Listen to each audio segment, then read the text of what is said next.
you can even watch back. Giving players all the props or put them on blast. We don't give no hot takes, only talk facts. We're giving all our devotion, riding high on this wave of emotion. Going all out, yeah, 'cause this is our time. No, ain't no stopping us till we reach the finish line. All in, we came here to win. We're gonna give everything.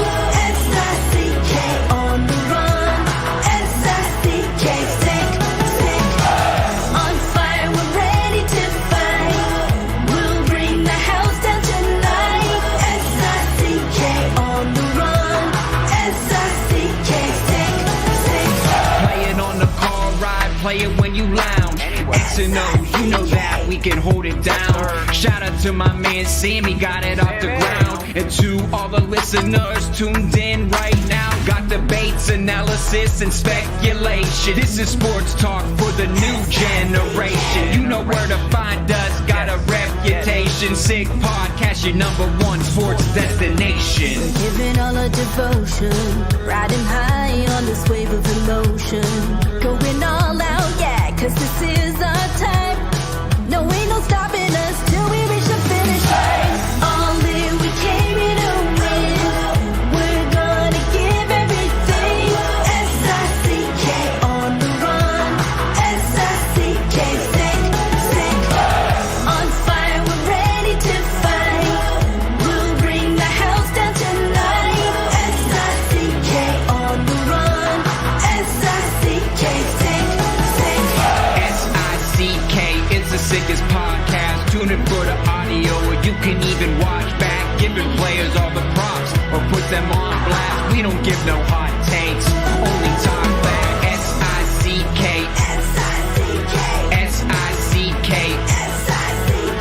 S-I-C-K, S-I-C-K, S-I-C-K, S-I-C-K. All in, we came here to win. We're gonna give everything. S-I-C-K on the run. S-I-C-K, sick. S-I-C-K, it's the sickest podcast. Tune in for the audio, or you can even watch back. Giving players all the props or put them on blast. We don't give no hot takes, only talk facts. We're giving all our devotion, riding high on this wave of emotion. Going all out, yeah, 'cause this is our time. No, ain't no stopping us till we reach the finish line. All in, we came here to win. We're gonna give everything. S-I-C-K on the run. S-I-C-K, sick. On fire, we're ready to fight. We'll bring the house down tonight. S-I-C-K on the run. S-I-C-K, sick.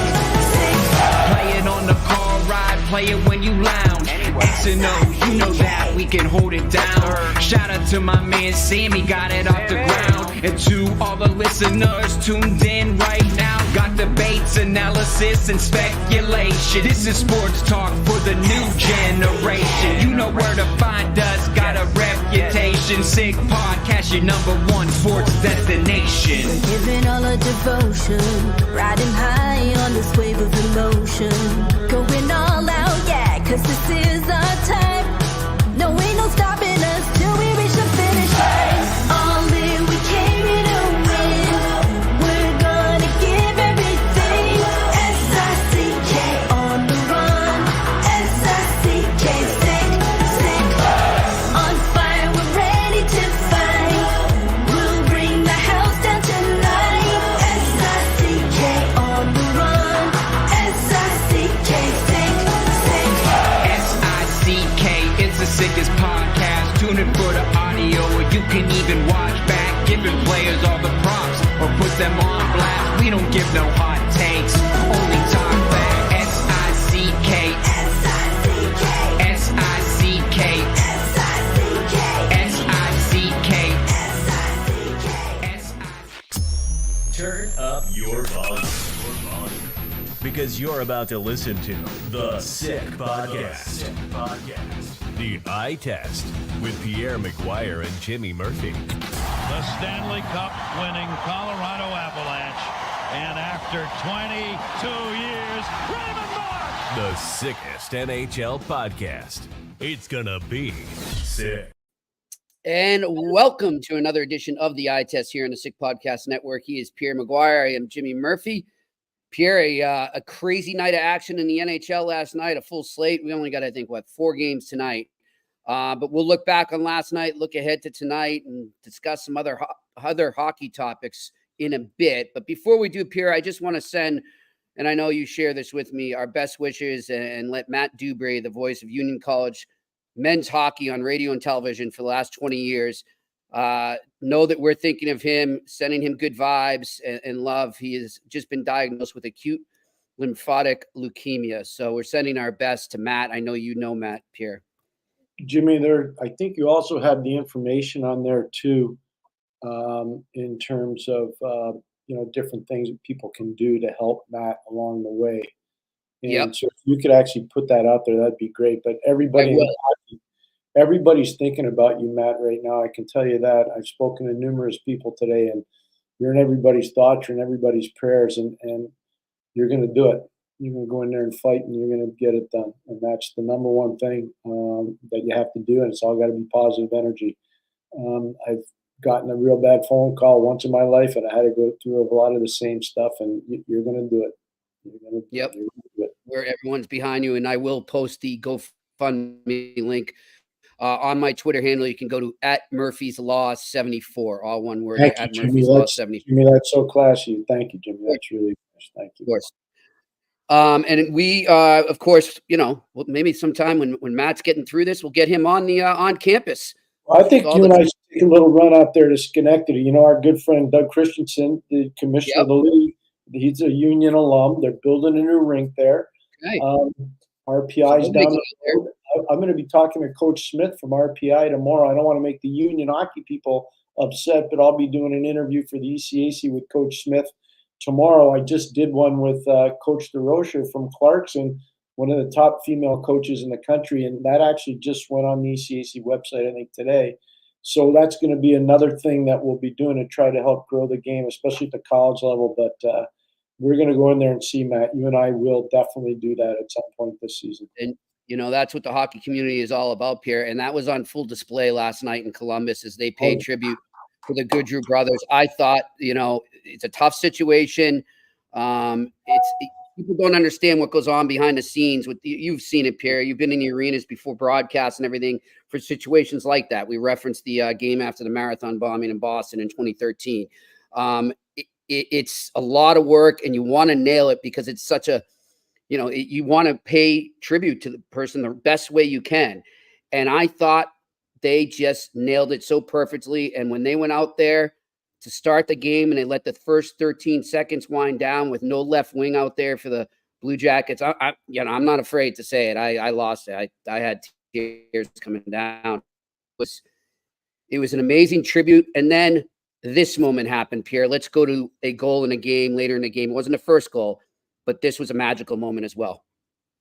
Just gives you an idea of the impact that Johnny Gaudreau had here in Columbus in a relatively short amount of time as a Jacket. Monahan in front, stop the second try, score, he wouldn't be denied. It's Sean Monahan, and the Jackets get it back, it's 2-1. Now, Pierre, as we know, Sean Monahan became very good friends with Johnny Gaudreau during their time in Calgary together, and was on the ice as they raised a Gaudreau banner, number 13, up to the rafters.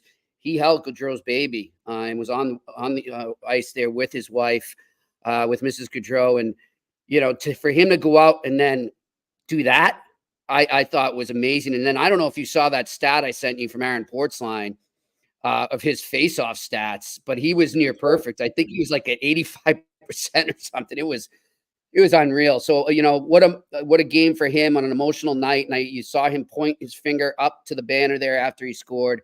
The Blue Jackets did lose the game 4-3, but it was a great game. And they really nailed it in terms of the tribute. But Pierre, just hockey-wise, switching to the other side of that game, the Florida Panthers pull out another win there without their, without some of their main guys. They're still missing Barkov. They're still missing Tkachuk. And obviously they're doing this too. As we said, the emotions are running high there Columbus wants to really win this game for their fallen teammate, and somehow Florida is still able to overcome all that and win another game. And as you pointed out to me today, a guy that nobody's talking about that I think deserves some real credit early on here in the season is Sam Reinhart, because he has come out and said, I'm worth every cent you just signed me to for the Florida Panthers. So before we get to Sammy, I want to talk about some of the things you said before, because I agree with everything you said.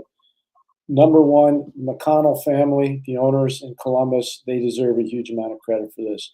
The fans in Columbus, they've bought in completely, not just with the organization, but how to celebrate the lives of the Gaudreau brothers. I think the fans there deserve a huge amount of respect and credit. And then I talk about both teams. Yeah, it's hard for Columbus to do that.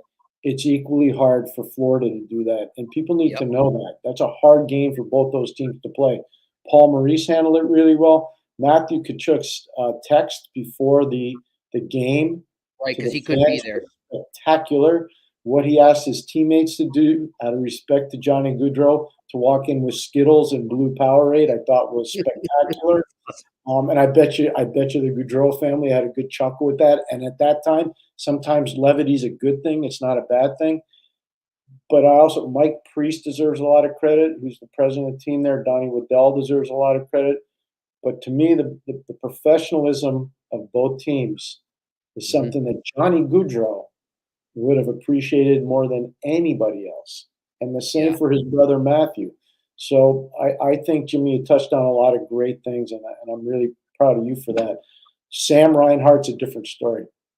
You know, he had almost 95 points last year, and he was the real deal. He's doing it all right now for Florida. He's checking, he's killing penalties, he's scoring shorthanded goals, he's making unbelievably skillful plays. Watch the one assist that he has last night or yesterday. It's just spectacular, Jimmy. It's off the charts what he does. Under control, he highlights the puck down to the ice, sets it up, passes it to his teammate. The puck ends up in the back of the net. I mean, there's so much there with Sammy. And what I'd like people to do, if they have time, go look at Sammy's stats. He's only 28. He's turning 29 in November. Go look at his stats from his years in Buffalo, and then go look at his stats from his years in Florida. They're not even close. They are not even close.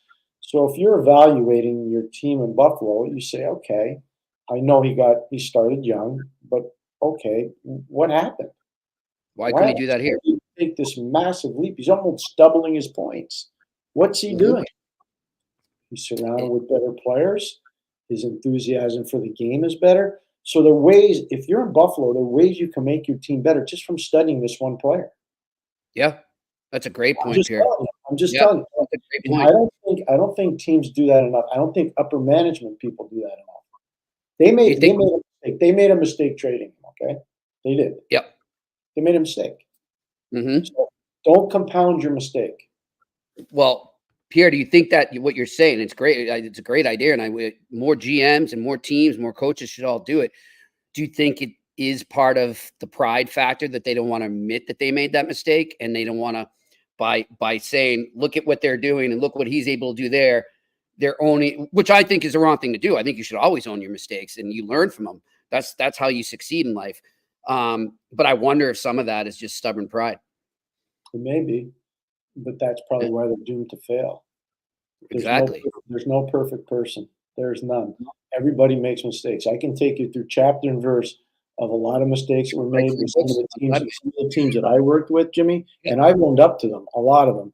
And I know a lot of people that are in the Hockey Hall of Fame as builders that have made significant mistakes, but they've also found ways to make sure they don't make those same mistakes again, Jimmy. And those are the guys that get in trouble, the ones that make the same mistake time after time after time.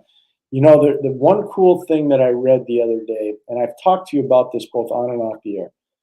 Ken Hitchcock, when he got fired in Dallas, he had to have this long talk with himself, and he looked in the mirror. What did I do right? And what did I do wrong? And it really helped Ken as a person, and it helped him as a coach.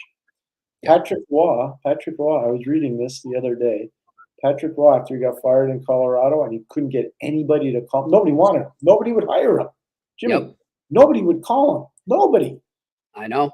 And he said, you know what? Maybe I did something wrong. And he had to have this intense conversation with himself, much like what Ken Hitchcock had to do. And I think it's going to pay off for Patty, just like it paid off for Ken. Yep. You know, and that's where I brought that up. don't learn, Jimmy. They don't learn. But Yep. hats off to Sammy Reinhart. If you had to pick, we're only, depending on which team you're on, you can be 2 games in or 5 games in. Okay. Right. But let's just say we were doing an 8-game MVP. Let's just say we were. Sam Reinhart's winning going away. Yeah. He's winning all the way. On that. And what did I say to you off the air too, Pierre? And I'll say it now too. It's so impressive too, because I think it's sometimes just a natural tendency for a player when he's, he works his way up to a big contract and he signs it. Sometimes, whether it's the pressure, whether it's a false sense of comfort, who knows? It's a variety of things. And I'm not knocking any players that have done this because, as I just said, it's a natural tendency to kind of regress a bit in the beginning as you get into the season, and he's come out guns a-blazing, and he's doing everything out there right now. As you pointed out, it's not just the offense, it's everything. And he's leading in a moment when this team really needs him because, forget about the fact that they're missing those 2 guys, Pierre, in Barkov and Tkachuk. Let's not forget, too, they're battling the infamous Stanley Cup hangover that can always set in as well. And, these first 20 games of a season can be really tough for teams that went deep in the playoffs, whether you lost in the final or you won. So all those things combined, to see him do this in the midst of that is very impressive. So you're right about all that. The other thing, too, is let's remember Brandon Montour, he's playing in Seattle. Oliver Ekman-Larsson, he's playing in Toronto. Kyle Oposo, he's retired. Nick Cousins, he's playing in Ottawa. You start looking at the guys that aren't Ryan Lomberg's in Calgary. He made a big impact in their game last night with Chicago. So you start looking at Florida Panthers, okay, from last year, the Cup winners, and you look at what they've lost, and you compound that with the injuries you're alluding to, with obviously Barkov and Tkachuk, and you see what Sammy Reinhart's doing, you're like, whoa. This guy's not only a great player, he's a leader. He's a really, and I can tell you, Jimmy, and I can tell you this with a clear conscience, and Sammy knows, that wasn't apparent in Buffalo. No. It was not apparent in Buffalo. Yeah. I did a lot of their games, Jimmy, and I'm just telling you. He was a kid. He's a really talented kid. But all this other stuff he learned. And it took time. It took time. So that's when all these people prejudge players. Be careful. Yep. Exactly. I'm with you on that. Pierre, I want one game, and I know we didn't really touch on it in our off-air conversation, but I'm sitting here thinking about it, and we got to talk about this too. Another Florida team, the other one, the Tampa Bay Lightning, have their first game since the Hurricanes hit, and everything that community has gone through. Really emotional moment before their game. A nice tribute they had to the community and all the first responders. And then they go out and win resoundingly. And I know Vancouver's struggling, but still, an emotional moment. They went out there, they answered the bell for their community. So credit to them as well. I watched that entire game. So, because our friend Rick Tockett's coaching on one side, and my real good friend Dave Randorf is doing the game with Brian Engblom. So first of all, want to give out some kudos to Randorf and Engblom. They did a great job with the game. One of the things that they brought up, and Paul Kennedy, by the way, with Dave Andrechuk, I thought were great in between periods. But one thing they brought up that I thought was really cool, there were probably, I want to say there were 18 to 20 guys wearing Tampa Bay T-shirts. And they were line workers, electrical line workers from British Columbia, who were guests of the team in a box. And Dave brought it up, Randorf brought it up, and I thought it was so well done by Dave, and classy the fans, and really classy the ownership in Tampa to do that. And again, anything Mr. Vinnick touched down there turned to gold. And I know he's moved the team now, but I hope new ownership there will follow his lead and be very similar. But that was something that really stood out from the games last night, how they saluted those line workers that came in and, jump-started their lives again. Anybody who's lost power for a long time, and I've been in a few hurricanes and we have lost power. Our first one in Connecticut, we lost power for almost 3 weeks. I think it was 17 days. It was unbelievable. So you appreciate the power workers. But Jimmy, I just want to get to this. You know how we always talk about young players coming into the league? Mm-hmm. And we talk about how hard a league it is. Yep. So this is what I'd like people to do. When you have time, go watch the video. And there's only 2 plays I want you to watch. Watch Samuel Honsick run into Connor Murphy. Samuel's 19 years old. He's 6'4", 186 pounds. Connor 6'4", 212. So height the same. Honsack's coming on him hard, full speed. Connor steps into him and eviscerates him. I'm not sure I've seen a reverse hit that hard in my life. Okay. Wow. Go look it up. That's one. That's a 19-year-old kid playing against a 31-year-old man. It's a 12-year age difference. Okay, that's number one. And then later in the game, Matt Coronado, who had an unbelievable game, hit 2 goals in the game, gets in a foot race with Connor Bedard. One guy is 22, one guy is 19. One guy's supposed to be, and he is, one of the best young players in the league. The other guy was a 13th overall pick in his draft year in 2020. Spent 2 years at Harvard, last year mostly in the American League, now he's in the NHL. Go watch how Coronado creates separation. Okay? This is a man's league. And if you don't believe me, go watch those 2 pieces of tape. Yep. And this is exactly why people cannot pressure teams into rushing these kids. Because they're not ready. Amen. Amen to that. And what did you call it off the air? It's a man-sized game. There you go. I agree. We're going to coin that. Maybe we can get T-shirts made out. I love it. But all I'll say is no analytics can tell that, Pierre. I'll tell you that. No analytics. Connor Bedard is an elite player. He is a generational player. He's unbelievable. And he's fast. Yeah. Watch what Coronado does. It's unbelievable. It's like I said, nah, he won't get to that puck. Bedard will get there first. Nope. He did it.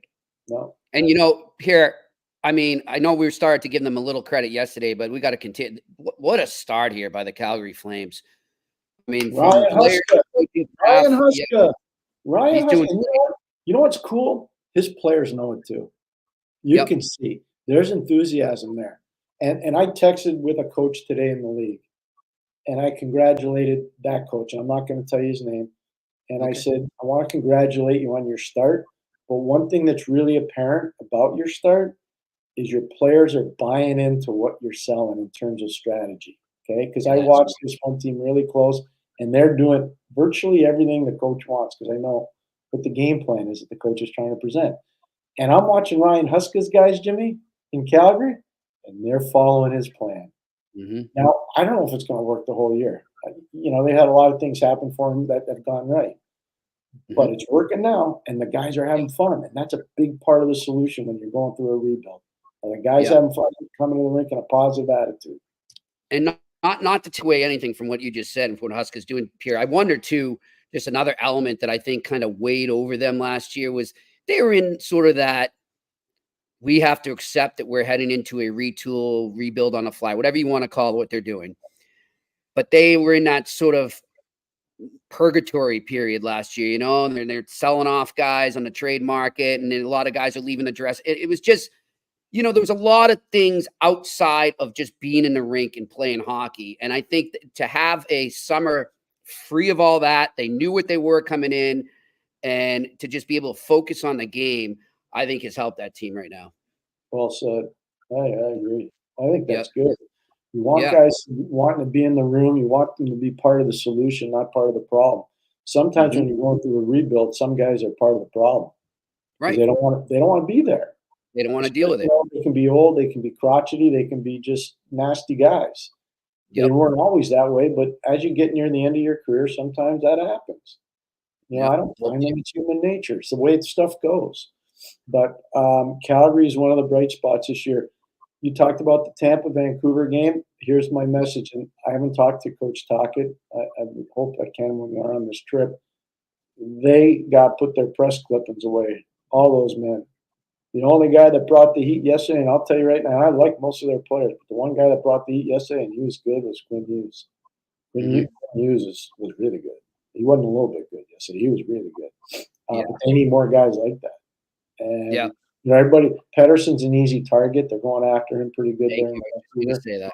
But there are other guys that were stinky yesterday, not playing defensively at all. They know. There's certain guys there. They know they didn't compete hard enough, especially out of the gate yesterday. Their first period was dismal. It was bad. Yep. And you got to know, like we just mentioned earlier, Pierre, is an emotional first period for Tampa there and their fans. You got to know that Tampa's bringing the heat. They're coming out hard. And not only that, but Vancouver, it's the first game of a long trip. You know, it's not like Vancouver's right around the corner from Tampa. Yeah. You know, it's a flight and a half. And so you got to show up and compete. And they didn't do that. And I could see, having been around Coach Taco when he gets angry, this is mostly when he was a player, not as a coach. But I wouldn't want to make him too much more angry. Yeah. I would not want to. I'm guessing any planned golfing was canceled for the players on their off day. Might be better to do ship sticks and send them back to Vancouver because you're not going to be using. You're not going to be using. Pierre, the other team in that we believe maybe reading their clippings a little too much, finally came up with a win last night. They pull an OT win over the Flyers 4-3. Draisaitl scores the OT winner. And that's the Edmonton Oilers. By the way, we will have play-by-play man for the Oilers, one of our favorite guests, Jack Michaels, joining us tomorrow from Nashville. They finally get a win there, but that's another team too that, as we've said, they know they're better. They can be better. And I'll tell you, and we praised him here before, and we've had him on here. He's one of our favorite guests, Mark Spector. I heard him on today on the midday show on Fan 590 in Toronto, and he doesn't hold. We know that's why we love Spec. He doesn't hold back. He doesn't hold back, and he said, "Look, people can sit here and say Stan Bowman inherited Holland's mess," and he said, "But I don't look at it that way. I say he inherited Jeff Jackson's mess." And Mike Fuda is one of the hosts on that show. And he says, whoa, what do you mean by that? And so Spec just drew it all out for him. He said, well, look what they've done since right before the trade deadline to now. He said, that's all Jeff Jackson. Ken Holland wasn't doing that. He was on his way out. Stan Bowman wasn't hired yet. Stan Bowman wasn't hired yet. So that's Jeff Jackson. So people need to start really saying what's going on there and stop trying to blame Holland or stop trying to start blaming Bowman, because right now that's Jeff Jackson's mess. And that's not to say Jeff Jackson hasn't done a good job with the Oilers overall, but that's the truth. Let's call a spade a spade. Hey, you heard I told you when they got Arvidsson and they got Skinner, I was like, you're getting redundant at those positions. And you don't work. And Stan Bowman was nowhere near that organization at that time. Yep. That's all Jeff Jackson. And I was like, you keep getting redundant like that, you're not going to have enough checkers. You're not going to have enough grit. You're not going to have enough guys that play defense. So I'm going to give another little bouquet out. Okay, Jimmy? Chris Knobloch,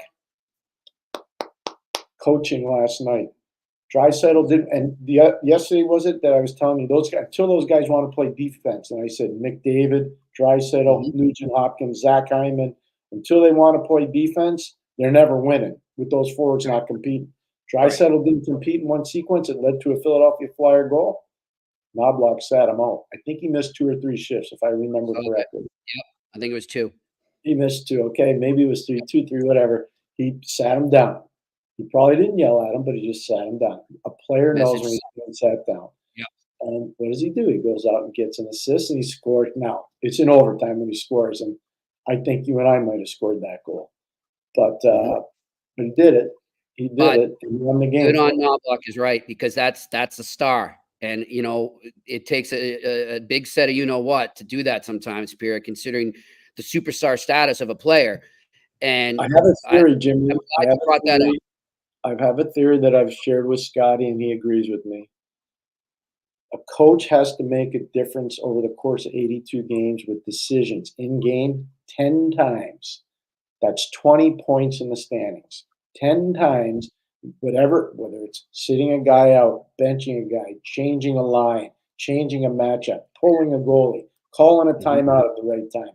preparing your team before the game with an impeccable speech, whatever it is, 10 times a year, you have to be the person that steers your team in the right direction as a coach. And if you do that, because especially if you have a good team, you're not only going to win the playoffs, you're going to have a home ice team. 20 points in the standings is a lot. Yeah, for sure. For one person to make a difference. You know, I love it when everybody says, "Oh, that guy got 6 game-winning goals." 6 is 12 points.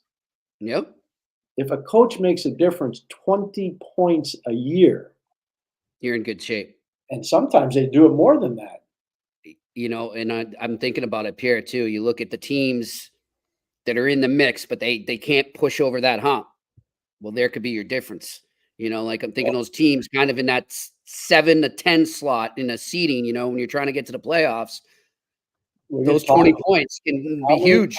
How many times last year, which was our maiden voyage on the eye test, how many times did we talk about the coaching staff in Vancouver? Oh, yeah. I would say once a week, because they were making it, not just Rick, that staff was making a difference with decisions. I'm telling you, at least once a week. Yep. So they got way more than 20 points from their decision making, and look where they finished. Yeah, and that's just an example.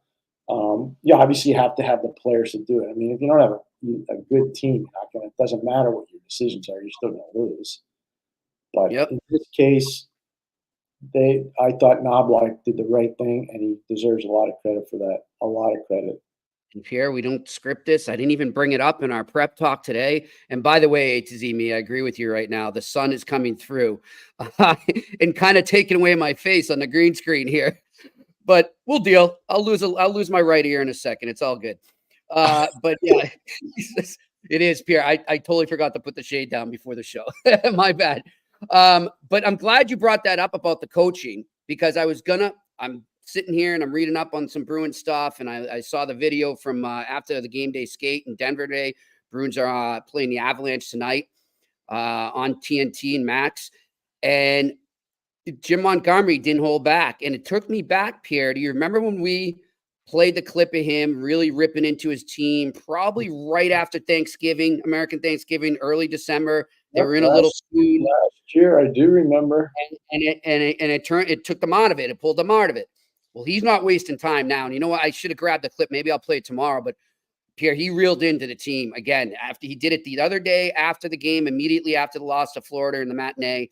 And today he did it again, and he's making a ton of line changes, and he's giving a lot of grinders, like players like Riley Tufte, you know, like Coke, and, you know, all those guys are moving up into the top 6 right now. And I'm looking on social media, and he's taking a beating from the fans. What are you putting a 4th liner and a 2nd line? And all I have to say to that is because he earned it, and the big boys aren't earning it right now. That's the bottom line. I mean, I know Pasternak had an OT winner the other night, but even he said after that game, I'm not at my best right now. And so Jim Montgomery's not wasting time either. He's sending a message to his team. Jim, you have to help me out here. Doesn't he need a contract after this year? Oh, yeah. I think he does. So you understand when you're coaching, and you try not to let that play into it, but you think about it, because you still got a mortgage, and you still got a family, and you still have car payments. And I know people don't want to hear that, but that's a reality, just like everybody else. They're human beings. They're human beings. And I love it when they say, I don't even think about that. Oh, yeah? You want to bet? You want to bet? And you got to – here's the best one. When you got to call the mover, because you got to move, and the new team you're going to work for only pays half your movement expenses or doesn't pay them. Wow. I'm just telling you, these are things that people don't factor in. So any of these coaches, that's just part of the business. Yeah, it is, but it's a stinky part of the business. And you know what? I think – go ahead. No, finish up. Go ahead. I was just going to say, Pierre, I want to ask you too, just on that note, I would think one of the toughest things too for a coach is when he's a parent. His kids have just finally settled in, and they're getting used to their classmates, their teachers, what have you, in school, in that environment. People forget that too, that their lives depend on that situation, and that their lives are going to get uprooted if he loses his jobs or moves to another team. So that's something to keep in mind too when a coach is in this situation. I wish Mrs. McGuire was here right now behind me, because she would tell you it's a big reason why I didn't go back coaching. Yep. When our children were born, I gave her the option, and she goes, "Well, what are they?" And I said, "We can be here for 10 to 12 years and never move, and the children go to the same school until they're in high school, or I can go back coaching, and every 3 years we got to move, maybe 4." And she goes, "Let's keep doing this." Which is what we did. And obviously we're very fortunate as a family. We're extremely fortunate and grateful every day for all the different opportunities I've had. And I'm really, really grateful. But getting back to Jimmy, I don't blame him at all. And I got to tell you, Jimmy, one way you get players' attention, break up the lines. Break up the lines.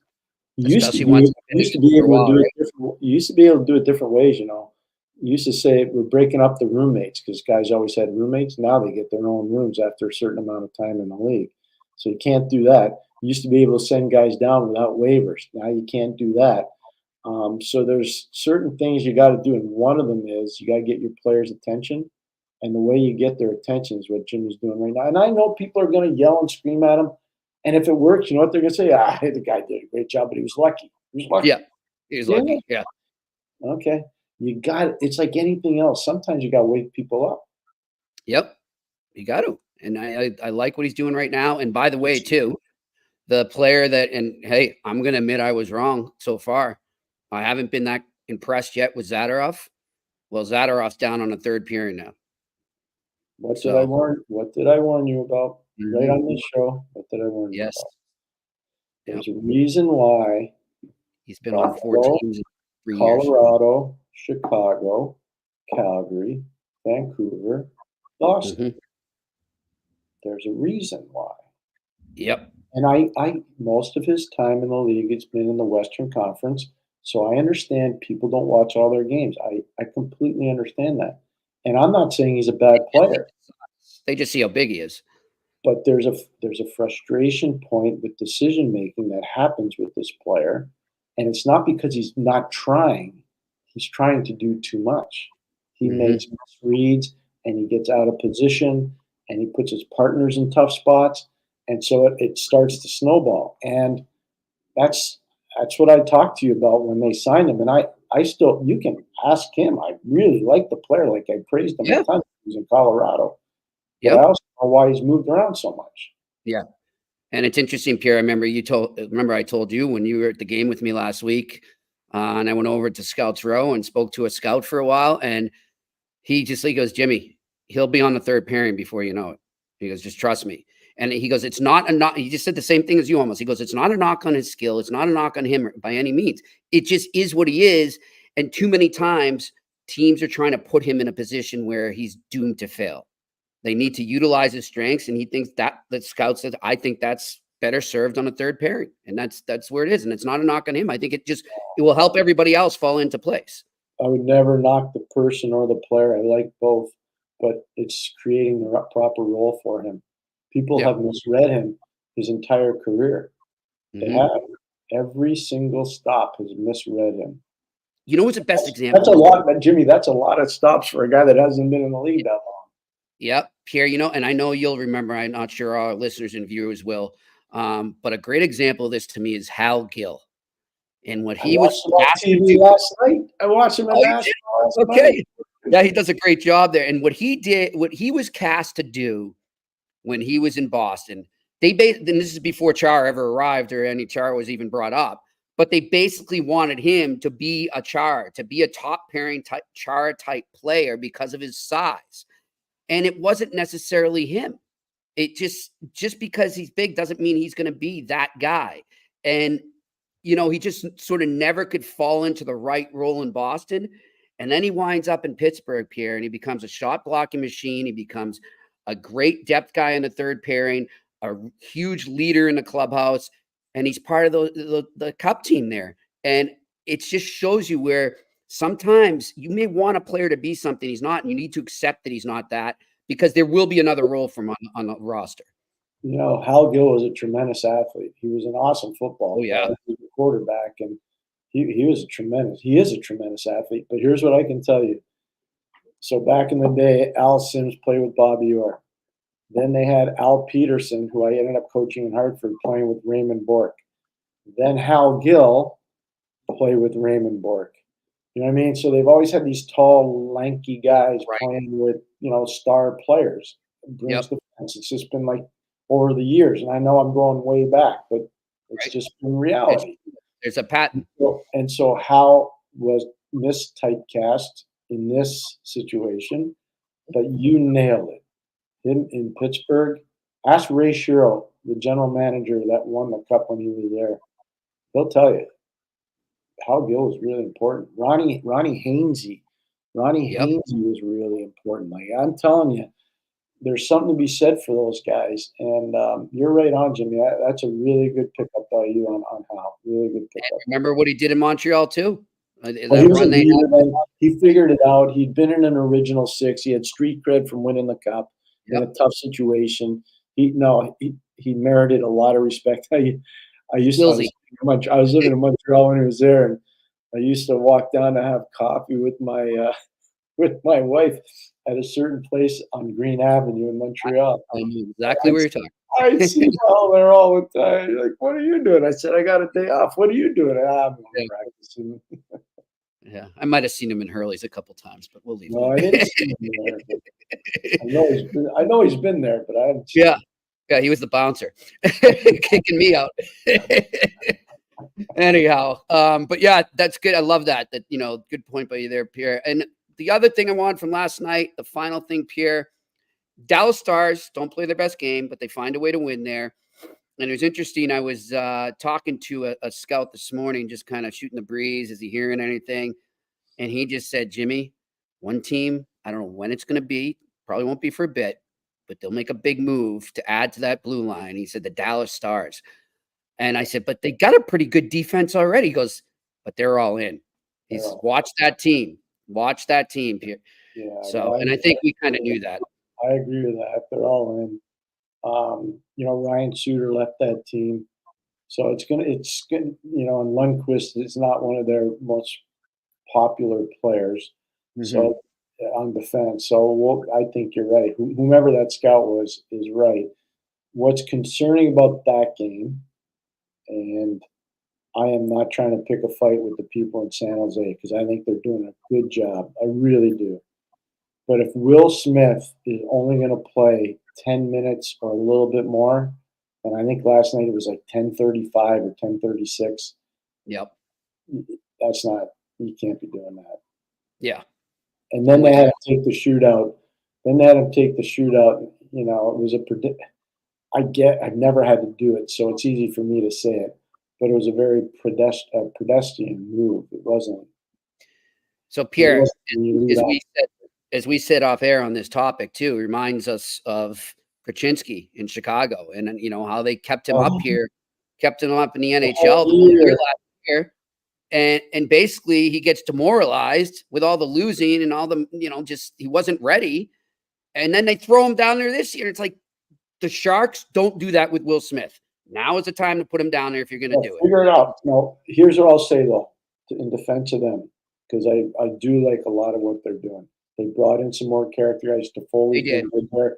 Gaudreau's been good there. Like they brought in more. I like kind of what they're doing.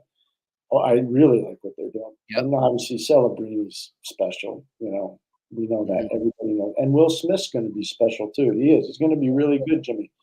But here's the thing. If that kid's not playing 13 to 16 minutes a game, you can't keep him up there because you're never going to dominate a game. And those kids, they're so good, they need to dominate too, because that's where you're going to get. They're not checkers. The value from them is going to be them dominating the puck. You can get anybody to learn how to check. It's whether they want to do it or not. But you can't get anybody to just dominate the puck the way these two guys did in college. It's not that easy. As you like to say, you're better to over marinate. There's nothing wrong with over marinating. Overripe rather than underdeveloped. There you go. I'll take that. All right, Pierre, let's look quickly and we'll get right to the questions. But just there's 4 games tonight. Obviously, I'll be watching the heavy focus on the Bruins, Colorado. But 2 early games, interesting games as well. Some news out of Toronto, Pierre. Darcy Kemper is injured. So Riddick will go in, and I forget the guy they called up. But Kemper actually, I think, kind of been a Phoenix Copley is the guy they called up. Copley, that's right. Yep. And so Kemper has been a pretty good for them, I've thought, so far this season. So that's a tougher. The other day in Ottawa. He What? wasn't the other day in Ottawa. No, he wasn't. 8-7. He's But you have to ask now, Pierre. We have to wonder if whatever's keeping him out tonight from not dressing, maybe that had an effect on him. I'm not trying to make excuses. The cynic in me would say, you know what happened to him, but it's not nice, and I shouldn't do it. But I'm just trying to be funny, but I shouldn't. He got whiplash. It happens to the best of us. I'll tell you another time. But yeah, I look at that game though, Pierre, and it will be a good segue into our sponsors here, because that's the game I'm focusing in for our wonderful sponsors, Betway. Go over to them right now.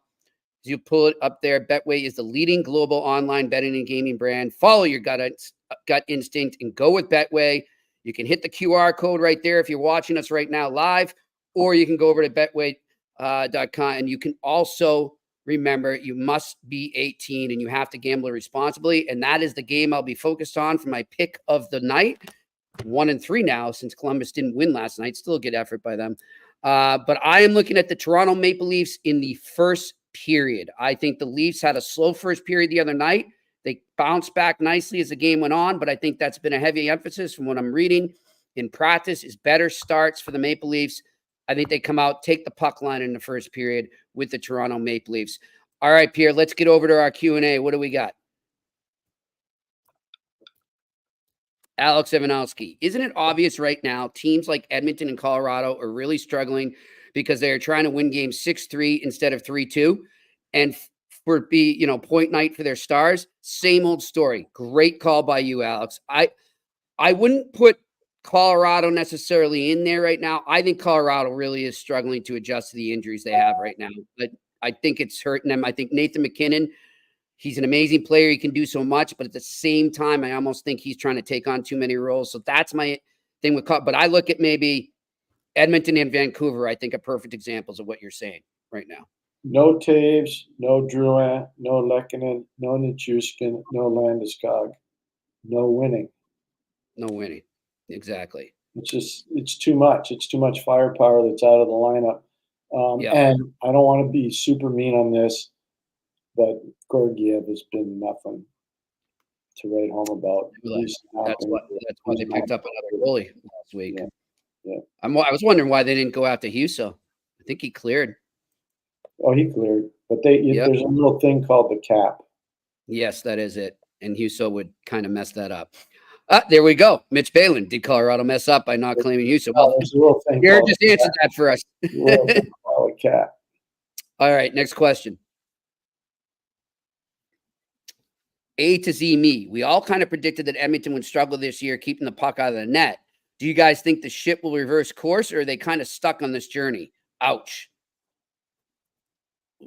I mean, very valid. The only reason I don't want to jump too hard on Edmonton yesterday at this current moment, considering what they did last season.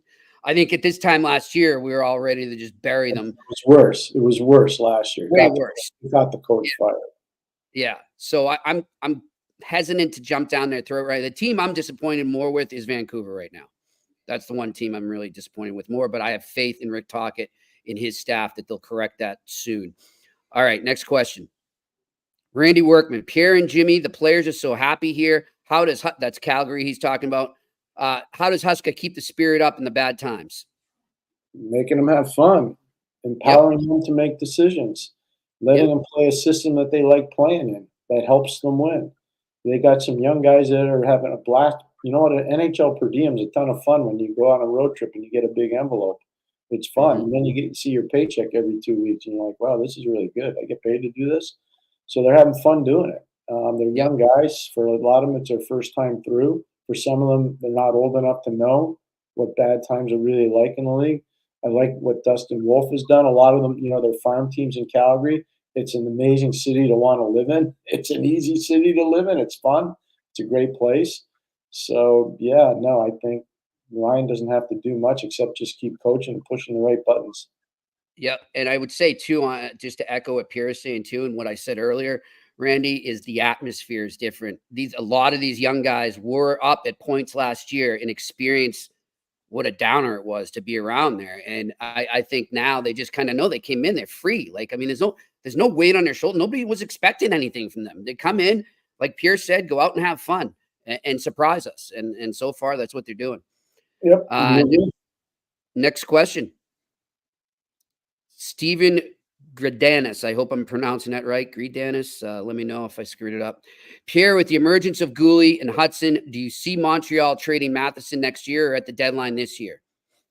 I think they're going to explore all options with their team. It's not just Mike Matheson. I think they've got a question mark on Kirby Dach now physically. We'll see. You know, he didn't play today in practice. He didn't skate in practice, I should say. Not sure he's going to play tomorrow when they play against LA. So they may be looking to try and add a second center. They may be looking to maybe have a call-up, but I think they're going to prioritize trying to make the playoffs in Laval.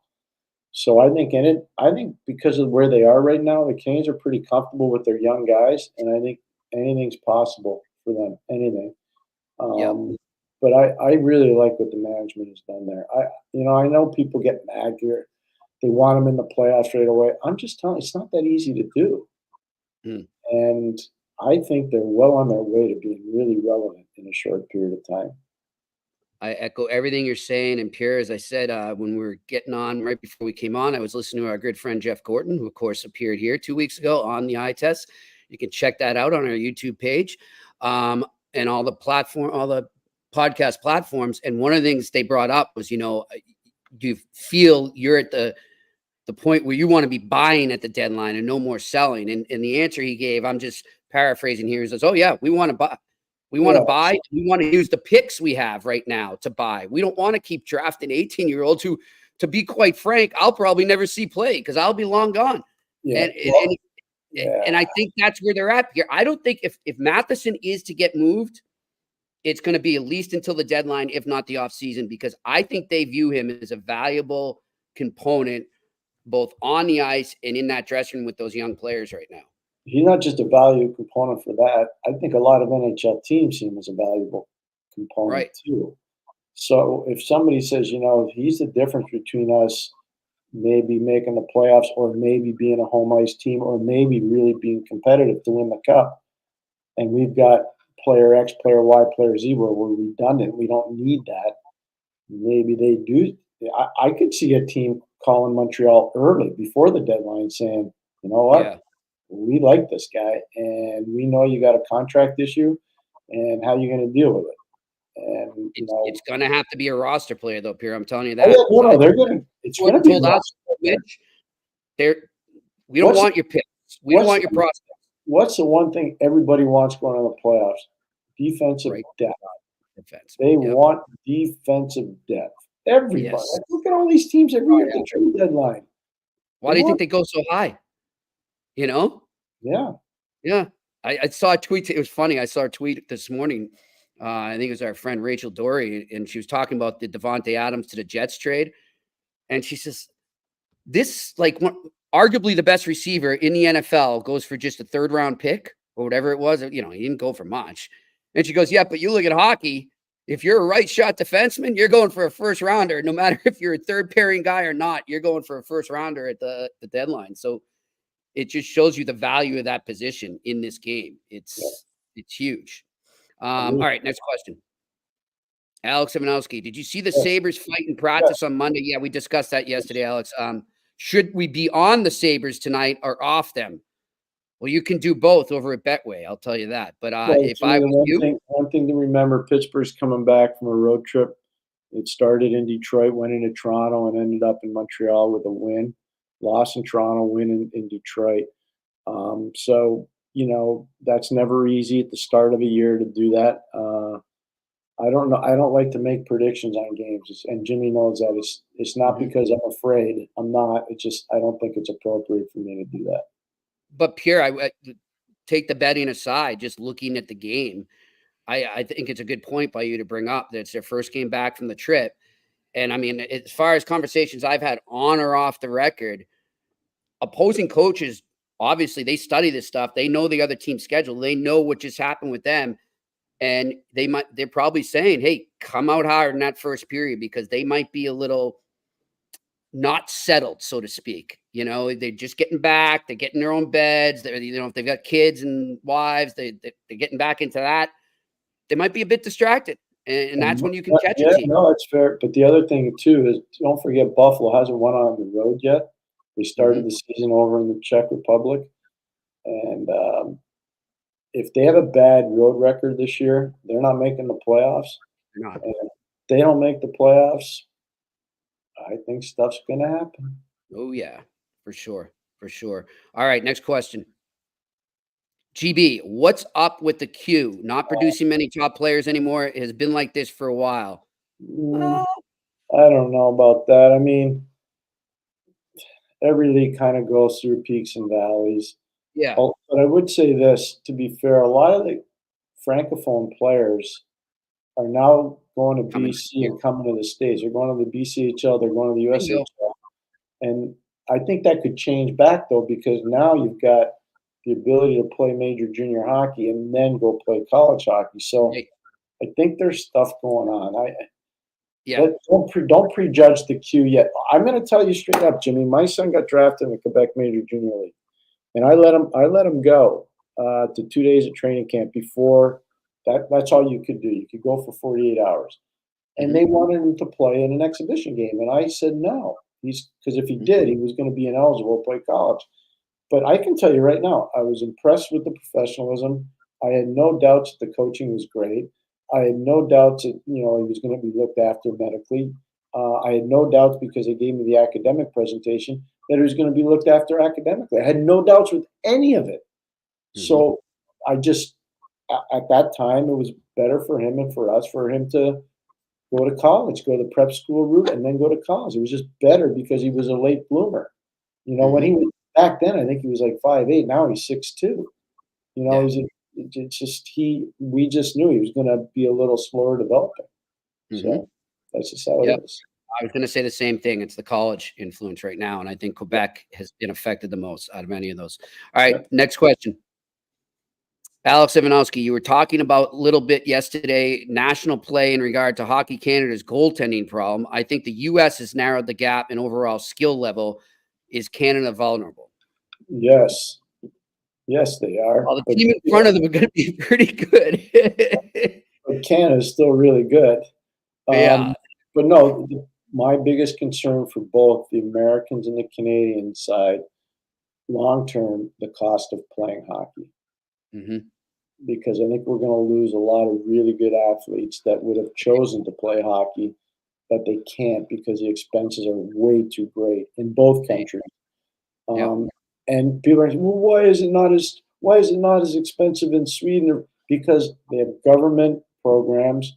The rinks are basically financed by governments, and it's a totally different environment.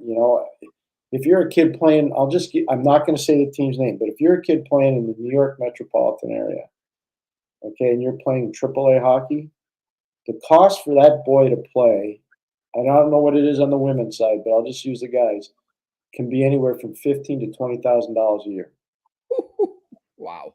That counts equipment, ice time rentals, coaching salaries, and travel. How many people can afford that? Yeah. And don't forget, I said the New York tri-state area, the taxes are insane and the cost of living's off the charts. Like, how many people can afford it? Here, it's here too in Massachusetts. It's I have so many friends that have, kids playing hockey. And then you think all the other sports they do to stay in shape for the hockey and stay active. And it's hard. I don't know how they do it, Really? But I'll say one thing. It's interesting as you were talking about that, Pierre. I don't know if you're familiar with it because you really weren't in Boston then, but did you ever hear the MDC rinks? They're basically all the rinks that popped up. Yeah, for sure. I used to walk to one of the MDC rinks down right near Charlestown. So, yeah. Exactly. Yeah. So, all right. So, I don't know why they don't have something like that happen again here. The MDC used to help kids play hockey. They started programs and they would fund it and, they'd help the parents pay for it. it would be great to see something, whether it's state or national or provincial or national, step up and help, because I think sports isn't just great to have them play sport. I just think it's good for culture, and I think it's good for a kid's upbringing to be playing a sport. And it's tough now. It really is. Yeah, we agree. Yeah. All right. Next question. Renaissance Resistor. Hey guys, random question, but how would someone get into scouting? Do NHL teams ever pay attention to online coverage? If you don't have a pro hockey background, is it a non-starter? Thank you. Pierre, I'll let you take this. Let's take the last one first. You do not have to have a pro hockey background to get into scouting, number one. Number two, it's really important if you want to do it, you got to understand scouting's a really lonely life. It's a hard life. It's a fun life, but it's a lonely life. You watch a lot of hockey games. You write a lot of reports. You drink a lot of coffee. You eat a lot of cold food. You do. It's a reality. And amateur scouting is not professional scouting. Amateur scouting is a lot of research, trial and error, and a lot of lonely time. So can you do it? Yeah, you don't have to have a pro hockey background. You got to watch a lot of games. You got to be able to identify what's important in terms of what a player can provide for an organization. And you got to prove that I think the number one thing for amateur scouting, you got to prove that you're an expert in your area. So if you live in Toronto, be an expert of all the young players in Toronto. If you live in Montreal, be an expert in all the players in Montreal. If you live in Boston, be an expert in all the players in Boston. You're not going to be able to be an expert in Montreal, Toronto, and Boston. You can only pick one. Yep. You can know a lot about all the other players, but the number one thing to get hired by a team, be an expert in one area. Yep. And one thing that Pierre always stresses here, and I'll add to this, Pierre, and I'm sure you'll agree with me too, is don't be afraid to take mentorship. Don't be afraid to learn, especially in that field. Like, just network. I scouted for one summer for the Montreal Juniors when Farrell Miller ran the team there in Montreal, Pierre. Yeah. And the one thing I remember just sitting, my first game I'm going to, and I'm talking to a veteran scout, and he said, "You see all those old guys over there? They're there all the time watching these games. Get to know them. Be their best friend. Listen to them. Don't open your mouth. Just listen and store it away." And, he's like, you want to ask questions, but he said, absorb as much as you can. And that's one thing that I would say for people who want to scout. Networking and learning from people who have done it is huge. Great points, Jimmy. Really good. Next question. Mike Gaudette, if you could keep only one defenseman, who would you pick between Matheson and Savard? Matheson. All right. Next question. What about you? Matheson right away. We both said the same thing. Oh, did we? Okay. Fix your microphone. I didn't hear you. That's okay. All right. We got one more, I think. Kook69, no words adequately describe the feeling I got yesterday watching Columbus, Florida opening faceoff with the spot left open for Johnny Gaudreau. Yes, Kook. I said that in the beginning.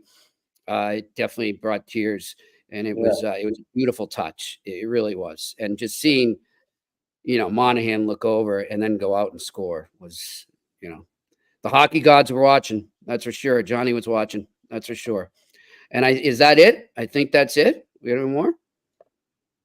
I think that's it for today. And that's a good way to note it there. So as we started it, just again, wonderful job by the Columbus Blue Jackets and the hockey community there. And also, as I said, in Tampa Bay with what they did with everyone dealing with the after effects of the hurricanes and the first responders. And Pierre, I'm glad you brought up what they did for those Canadians. When somebody sent me a story, there's a lot of Canadian people that have come down to Tampa. A lot of Canadian first responders are down there.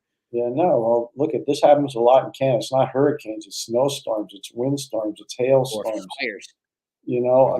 Last year, Jimmy, I was up in Tremblant with my wife, and we're in the woods, and there was a terrible storm, and it knocked the power out. I'm going to say for a week, and I remember that a lot of people, they didn't have heat outside of their fireplaces, and it was freaking cold, man. And, I'm lucky. My brother-in-law is a plumber up there. And so he comes right over to our house when something like that happens at the end of the day, and he'll help us with a generator or something to keep the heat going. But, you need to have people that know what they're doing. And I think the Canadian people are really good at that stuff because they've had to deal with it for so long. Yeah, they're just good-hearted people. That's all. All right, let's tease up, Pierre. We got a good guest tomorrow. Looking forward to talking to Mr. Jack Michaels. I'm a big Jack guy. Jack knows. I like Jack a lot. I think Jack's really good at his job. He's an American. People need to remember this. He's an American guy that went to Canada. Yep, went to Canada, and after a really distinguished career in the American Hockey League, and that's a hard gig to go up there because everybody's very provincial, and they like their Canadian broadcasters. But Jack went up there, and I think Jack has been exactly what the Edmonton Oilers have needed, and he's been great at his job. I mean that sincerely. So we'll talk some Edmonton Oilers and bounce around the NHL with Jack tomorrow. But until then, this has been another edition. Oh, excuse me. 1 minute, though, Pierre. There's one more thing I want to bring up. I'm going to be talking, and I will try and see if maybe I can get some sound, and we'll use it on Friday. Or Monday, to the head of the NHLPA and the former mayor of Boston, Marty Walsh, at a Chamber of Commerce breakfast in Quincy, Mass, set up by our friend Kara Stanton and Sarah Stanton. Sarah Stanton from Kara. Sarah from Kara. Sarah. I'm combining the name. Sarah Stanton from Kara Travel. And we will be definitely talking about the Friendship Four because Marty Walsh will be over there. So looking forward to getting excited for that and speaking to Marty Walsh. And again, we will be broadcasting live at the end of November, 3 straight days at the Hart Bar in Belfast. Really looking forward to that. Yeah, we are. Jimmy, we are looking forward to that. I can't wait to get over there. I'm going to have to break you in over there, teach you how to behave yourself. It's all good.